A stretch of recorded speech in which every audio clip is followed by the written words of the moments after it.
In this video, I'm going to give you 10 tips on how to do remote teaching. Hi everyone and welcome back to Kafoople Land. It's EJ Kafooples here and this video is part of my little series on remote teaching. This video is all about remote teaching, online teaching, distance learning, I don't know what you're calling it in your part of the world, but today I want to give you 10 tips that I've found in my very extensive, not 2 and a bit weeks of remote teaching. Currently at the time of filming, I'm on my autumn break, my Easter holidays, and so it's been such a relief to have a break because term 1, oh my goodness, was terrible. It was like this, emotionally, or and so many changes so quickly, and yet as educators we have managed to adapt and be flexible and survive and thrive and do what we always do. So if you're a teacher and you're watching this, I am so proud of you for rising to the occasion, even though it has been and will continue to be very, very difficult. So tip number 1 is for you to have a routine. I know people go on about routines, but honestly, it's so good to know, to have that predictability for yourself and for your students, to know what's going to happen and when it's going to happen, and to just make that a regular part of your day. Working from home, there are lots of distractions, but I find that it works really well if you make your regular activities your new habits, okay? So that becomes your routine. Really, really important, and it will help keep you sane. What I mean by that is, have your breakfast in normal time, get your exercise in, do the things that you would normally do if you were going to work that day. We have a bit more flexibility. I've actually been enjoying going for a walk on the beach, which I don't normally do. Our beaches are open, by the way, just so you know.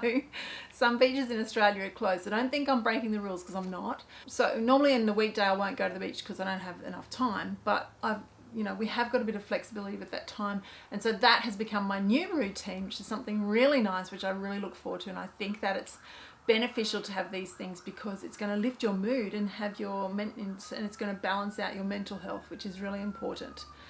Tip number 2, which follows on from that, is to, where possible, and I know that everyone's context and circumstances are different, where possible, follow your school timetable. It just allows your students to know when you're available, especially in a high school setting, because they know which teacher is available when, instead of trying to bombard you at all different times of the day. And it helps keep your time balanced as well, so that you're not spending too much time on one year group or subject and not enough on another. So yeah, it all balances out. Of course you're going to follow your school's directive on that. If they've directed you to do something, then you go ahead and do it. Tip number 3, it sounds so basic, but you've got to take regular breaks. You've got to get up from that computer, that laptop, that device, whatever you're using, and you've got to move your body. You've got to stretch. You've got to, do some neck rolls. You've got to, I sometimes walk outside and just look out at something that's green and blue because my eyes, I noticed in the first week or so that my eyes just got so stingy and sore. I tend to have my eyes, I normally wear glasses. I'm wearing contacts right now, but my eyes get very dry anyway. And I just found I was really, my eyes were struggling so much with the screen time. And I know a lot of my students have said to me that they don't like being on the screen all of that time, or that whole time throughout the day. So take a break, stretch your body, move your body, look at something other than a screen, and do it regularly throughout the day, because you can get really engrossed in what you're doing. It happens to me. I get hyper focused and really engrossed, and I just want to keep going. But you've really got to set a timer on your phone if you have to make sure that you do those breaks. Following on from that, and I think this is number 4, is to have your meals and your recess lunch at the same time every day, and at the same time that you would if you're at school, because it's really tempting when you're at home, guilty, to just go to the fridge or the pantry and grab a snack whenever you feel like it, especially because this whole thing has been quite stressful for us. I'm a stress eater. I don't know if you are or not, but I can be. So if I have that discipline or that regularity of eating at recess and lunch and not other times, then that's going to help. That's going to help. That's a tip. That's my tip, okay? Working on it. I mean, I do eat at those times. It's just that I eat at other times as well. So anyway, the next tip is about boundaries. You've got to set up boundaries. And I said in another video that I set boundaries up with my students right at the beginning. I said to them, I'm only going to answer your messages between 9 a.m. and 4 p.m. because that suits me. And you can message me anytime. And also, this is how I want you to message me. Your first port of call is always through Google Classroom. I don't want messages coming from Teams and email and Google Classroom and some other place. I don't want that. I just want it through one place, which is Google Classroom. And I'm only going to respond during school hours, because I think this is the type of thing that can become very invasive. If we want to stay balanced and in charge of our lives, we've got to have boundaries. And I would also set those boundaries up with extended family and friends. You know, just because I'm working from home and you're working from home doesn't mean that we're going to start socializing in the middle of the day. Boundaries. I'm big on boundaries. When you have boundaries, it cuts out a lot of problems in your life. Yeah. The next tip is about batching or chunking your work. So this is something that I'm still working on, obviously, having only been doing this for 2 weeks and a bit. So one thing that I am doing that's working really well is that I'm getting all my lessons organized on a Sunday, and I would kind of do that principle before, but I would just sort of have a skeleton, whereas this is more in-depth, like comprehensive. So my lessons ready on the Sunday, and then schedule them to release at certain times throughout the week so that students are getting their work drip fed to them. I'm going to change that slightly next term, in that I'm going to batch my work, but I'm also going to batch the students' work. So I'm going to give them their week's worth of work at the start of the week, and then just be available during their lesson time for more question discussion type things, rather than giving them just their lesson for that day each day. So yeah, watch this space, see how that works. I'm pretty excited about it. But yeah, batch producing work is a really, really great principle for efficiency. And I do batching with my YouTube stuff. Like, I often film, say 3 videos at once, and then edit them throughout time and then release them later. I find that that works really well, because I only have to set up my light and my camera once, and I get 3 videos out of it. So similarly with this, I think if you're making video content, if you're designing lessons, anything like that, try to do a batch as much as possible. The next one is about having a knock-off time. Choose a time that you're going to say to yourself, that's it for the day, I'm not doing any more work, and stick to it. Normally as teachers, we go to work, we go to school from, whatever it is, 8:30 to 3:34, depending, some people longer. And then you will come home and then have a break for a couple of hours, and then you'll go back and do more work at your desk, for a couple of hours. I think this kind of teaching, even though it's really surprising because you're not standing in front of a group of kids, but it's just really exhausting.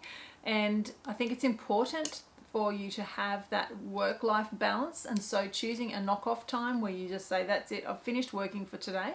And even go to the point of packing up your laptop or your, the things. I end up with a laptop and books and notepads and pens and stuff all around me. So pack up that stuff and sort of put it aside and have some time away from your screen. I often go back to the laptop, for fun stuff later in the evening, but certainly have a break from it after knock-off time. The next one is to continue using the same platforms that you used before. We are so lucky these days to have so many amazing websites and tools and apps and this and that. You don't need to use them all. You only need to use a couple that work well for you and your students, and preferably ones that you were using before. I don't think now is the time to start introducing all these bells and whistles and new things into your daily teaching if you weren't using them before. Keep things really simple, because that will help you and your students. So, by all means, research what's out there, have a look, play around with them. But that's another rabbit hole you can end up going down and wasting hours and hours of your life and never using it anyway. So just be really judicious about what platforms that you're using. Fortunately for me, my whole faculty and a lot of my school was already using Google Classroom, so of course naturally I was just going to continue with that. I told the students that from the start, and it's been very, very good. Very, very good. Let me know actually if you want me to do another video. I think I might, about what platforms I am using and why I chose them and why I like them, and any changes that I've made, because I have made a couple of changes. So yeah, let me know in the comments if you would like that kind of video. The next tip, you might say, "Durr Fred," to this one, but stay hydrated. The amount of times, I don't know what it is about this kind of work, but I just get engrossed and I forget that I forget to drink my water. So whatever system that works for you about hydration, whether you set up a reminder on your phone, whether you have, you know, the set water bottles out for the day ready to go, whether you use, I know some people use a hair tie or, you know, 3 hair ties, and then they move it up the water bottle each time they finish and refill their bottle, so they know how many liters they've had. Do something, but you've got to stay hydrated, especially because, like, I don't know if this is scientific or not, but I just feel like because our bodies are a lot more still now, you got to keep things moving on the inside. Yeah, because we're just sort of sitting for a lot of the day, which can be problematic over a prolonged period of time. So look after your health. No one else will. My next tip is about communication, and this drove me absolutely nuts in the first probably week. All of a sudden, all of our emails just went berserk. Our school suddenly decided we were going to start using Microsoft Teams, which we weren't really using before. I've got nothing against Microsoft Teams, it's just that we weren't using it. And so now we're set up on that, and so we were getting notifications on that.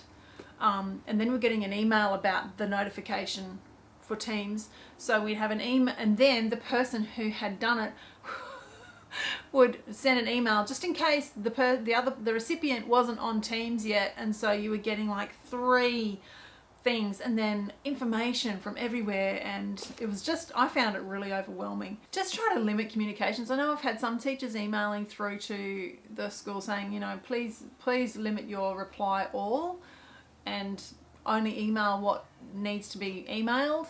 And I think it's just happened because we're used to seeing each other throughout the day and saying a lot of face-to-face things, and now all of a sudden we're working from home and say, oh, let's send an email about all that stuff. It has settled a little bit now, but I only check my emails once a day now, and it's so much better. So I check them and I try to delete as many as I can as I'm checking as well. Otherwise it's very, very overwhelming. Okay, the next one is just to create some activities for fast finishes.